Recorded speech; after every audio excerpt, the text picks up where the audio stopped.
మనం ఈశాన్యం పెంపు స్థలం విపరీతంగా పెరిగిన స్థలంలో గృహ నిర్మాణం ఎలా చేయాలో చూద్దాం. ఉదాహరణకు తూర్పు దిక్కు 35 ఫీట్లు ఉంది అనుకుందాం. అలాగే పడమర దిక్కు 20 ఫీట్లు ఉన్నది.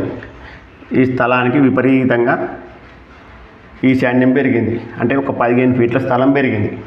ఈ 15 ఫీట్ల పెరిగిన స్థలంలో గృహ నిర్మాణం ఇట్లా సరి సమానంగానే చేసుకోవాలి. అంతేగాని ఈశాన్యం విపరీతంగా పెరిగింది కదా అని ఇటు 20 ఇటు 35 అంటే 15 ఫీట్ల స్థలం ఖాళీ ఉంటుంది కనుక ఇందులో ఇట్లా గృహ నిర్మాణం ఖాళీ స్థలంలో చేసుకోకూడదు.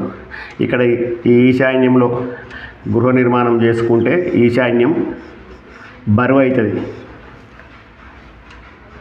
ఇంతవరకే గృహ నిర్మాణం చేసుకోవాలి, కానీ ఖాళీ స్థలం ఉందని ఈ ముందు భాగం పెంచి గృహ నిర్మాణం చేసుకోకూడదు. ఇదంతా వదిలిపెట్టి ఇంతవరకే గృహ నిర్మాణం చేసుకొని ఈ స్థలానికి వాయుం నుంచి వెళ్ళి కాంపౌండ్ వాల్ మాత్రం మీ పెరిగినంత కాంపౌండ్ వాల్ ఉంచుకోవచ్చు. స్థలానికి కాంపౌండ్ వాల్ ఉంచుకోవచ్చు, కానీ ఇంటికి మాత్రం ఇలా ఈశాన్యం పెంపు చేసి గృహ నిర్మాణం చేసుకోకూడదు.